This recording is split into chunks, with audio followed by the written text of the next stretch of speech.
And the reasons for the war were many, but the height of it, like what blew it open, was the murder of Felipe Santana, because he was so loved in the community. So the revenge factor, right? Like the all-out war factor hadn't exploded like that.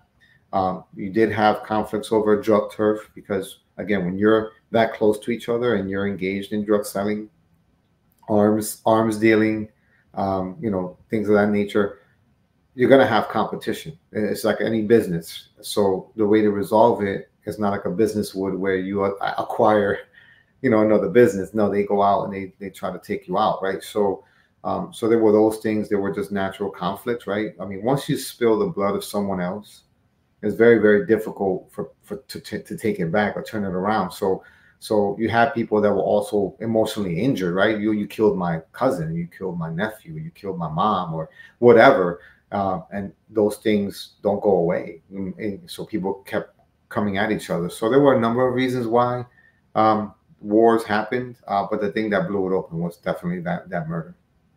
Did you speak on a time that you were almost killed?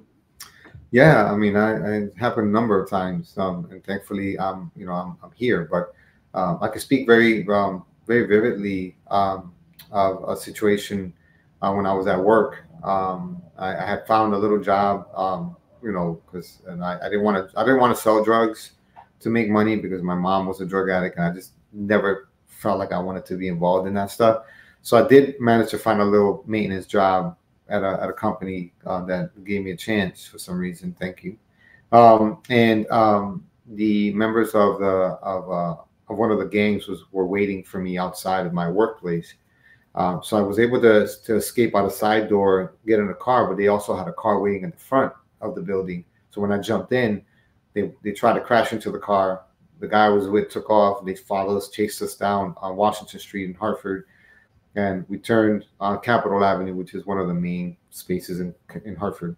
And they started, shooting at us, boom, boom, boom, boom. And you could feel the bullets just hit the car. So it's like, we managed to turn into a neighborhood that they couldn't drive into, because they definitely would have been killed by the gang that ran that block or that neighborhood. So they turned around, but the car had maybe 5 bullet holes in different spots. And, you just... They missed, they missed, and I'm glad they missed. And it's one of those things that you expected.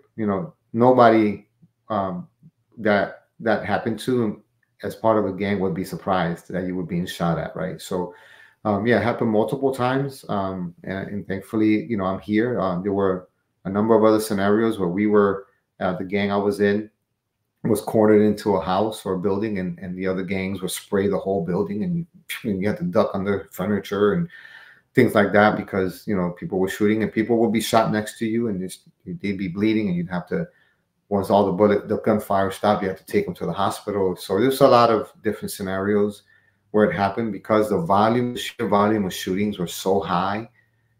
I don't know how many other times I must have escaped from being killed, because there were people shooting everywhere.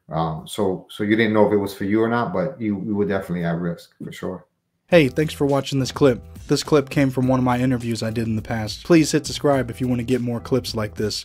Also, if you want to watch the full interview, I'll put a link in the description. Or you can hit the button on the screen to watch the full interview.